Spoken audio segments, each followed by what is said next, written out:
Hello friends, in this video I'll be sharing the knowledge of Colreg Part B Steering and Sailing Rules Section 1. Section 1 applies to all vessels in any condition of visibility.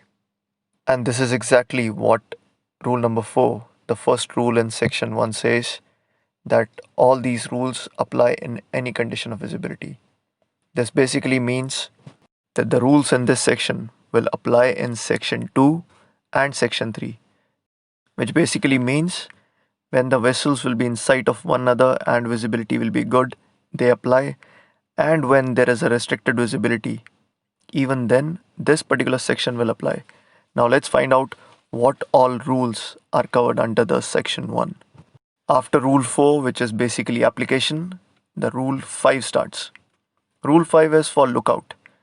Lookout says every vessel shall at all times maintain a proper lookout by sight, hearing, as well as all available means appropriate to the prevailing circumstances and conditions, so as to make full appraisal of the situation and of the risk of collision.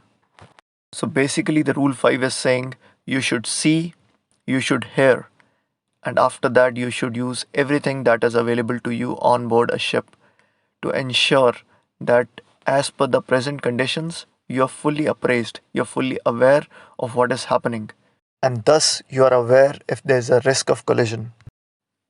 Next rule is safe speed.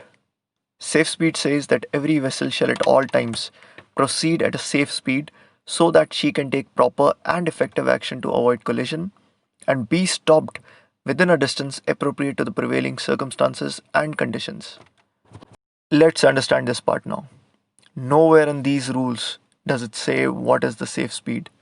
If a navigator can justify 5 knots or 22 knots, they both can be considered a safe speed depending on the various circumstances and conditions. Now, there is a guidance which is available that for identifying what is the safe speed for you, there are certain factors that should be considered. There are two parts to it. One, by all vessels. Let's go through the next section now. In determining a safe speed, following factors shall be among those taken into account.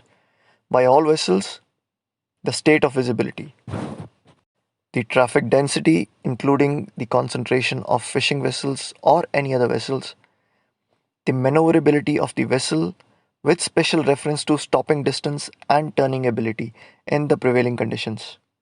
And finally, at night, the presence of background light such as from the shore light or backscatter of our own light.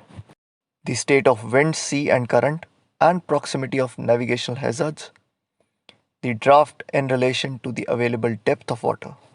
So finally, there are 6 points which are recommended to be considered by all vessels to determine the safe speed. Now let's try to remember them easily. Try to visualize it like a story. You are a navigator who has just reached the bridge.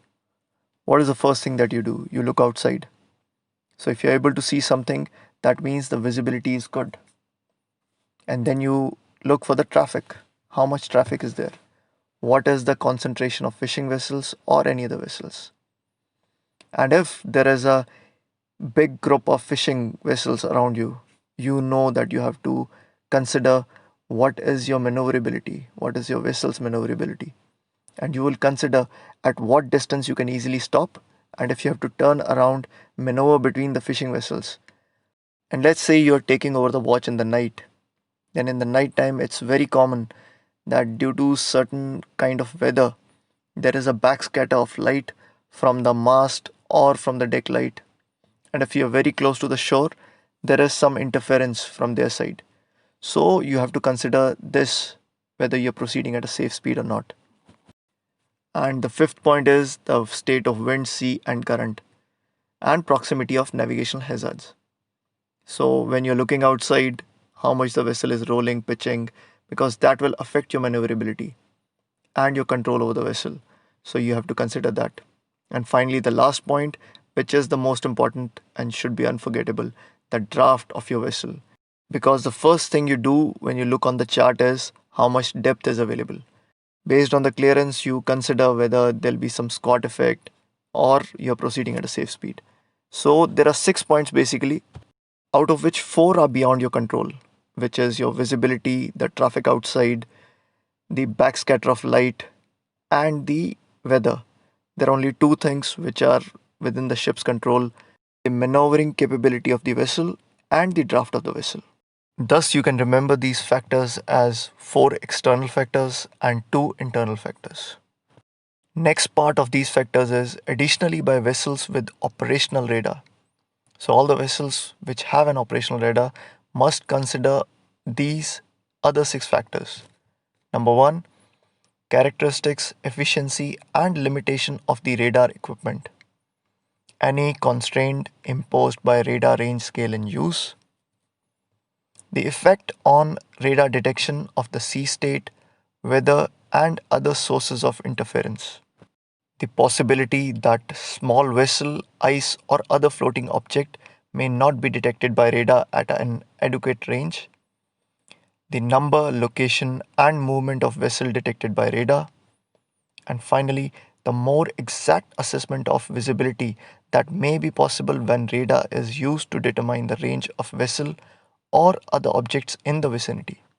To remember these 6 points, you can divide them into 3 and 3. Three factors are constant and three factors are dynamic. Let's talk about the static factors: the characteristic, efficiency, and limitation of the radar equipment. This is something which is inbuilt in any radar equipment. On tanker vessels during SAR inspections, it is often recommended that all these limitations, if there is any, must be marked on the radar equipment itself. Then you must also be aware of the static effect of different range scales when you're using. It could be that at a small range scale, you'll be able to see a small target very easily, and maybe at a larger range scale, you're not able to see. So, that is something which is static about the radar. So, you must be aware of it. Then, you must also be aware that if the state of sea changes, if the weather changes, and there are some sources of interference, how your radar would react to that. Thus, these are the three factors. First is the limitation of the equipment itself. Then, at various range scale, how your radar will impose a constraint upon you. Then, what is the usual effect of different kind of sea state, weather, and sources of interference on your radar detection? Let's now talk about the dynamic factors. You have come on the bridge, and you must be aware that no matter how effective is your radar, there is always a possibility that small vessel, ice, or other floating object may not be detected by radar at an adequate range. Most of the time, they'll be detected at a very, very close range. So you should be aware about that range and you should keep that in mind when considering your safe speed. Then, of course, as soon as you come on the bridge, what you do first is you see the number, location, and movement of other vessels which are detected by radar. And because you have to consider the state of visibility, question of arises: how do you assess the visibility?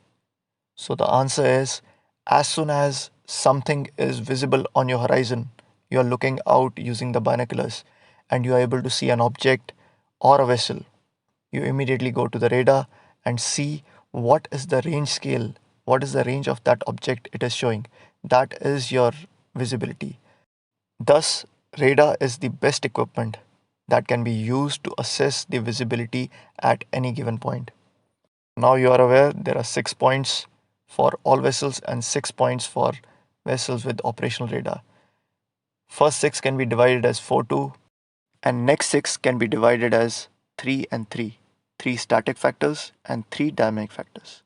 Let's now move on to rule number 7, risk of collision. It says every vessel shall at all times use all available means appropriate to the prevailing conditions and circumstances to determine if risk of collision exists, and if there is any doubt, such risk shall be deemed to exist. So it is saying almost the same thing as lookout, that you use everything available to you to determine the risk of collision. And if you feel there is a doubt and there may be a risk of collision in a certain situation, then you assume that that is the case and you act accordingly. Then it is said very clearly: proper use shall be made of radar equipment. There is no option given to you. It's all shall. That means you use radar equipment for collision avoidance. So it says proper use shall be made of radar equipment if fitted and operational, including long range scanning to obtain early warning of risk of collision and radar plotting or equivalent systematic observation of detected objects. So, what the point B basically says is that you use the radar equipment for collision avoidance. And how do you do that? You do long range scanning. Long range scanning, let's say you are normally navigating at 6 miles range. So, you go at 12 miles range. Going at a higher range will give you an early warning of a risk of collision. Now that you have seen an object at a longer range, next step is you do radar plotting or equivalent systematic observation of detected object. So radar plotting we are all aware of. We have done it in the ROC ARPA course, and if you're second mates, you will do it soon. And basically, it's a manual version of ARPA on board. All the radars are fitted with ARPA, automatic radar plotting aid. So that is equivalent systematic observation of detected objects, using which you can track a target continuously. And if there is a change of CPA, TCPA during this monitoring, you will get to know that. Then part 3 says assumptions shall not be made on the basis of scanty information, especially scanty radar information. Now, there may be circumstances that you receive some information from the radar which is not complete. So, this part C says if the information is not complete, do not make assumptions, especially scanty radar information. Finally, the D point, and this is one of the favorite questions for all MMD surveys, which says in determining if risk of collision exists, following considerations shall be among those taken into account. Point number 1, such risk shall be deemed to exist if the compass bearing of an approaching vessel does not change appreciably.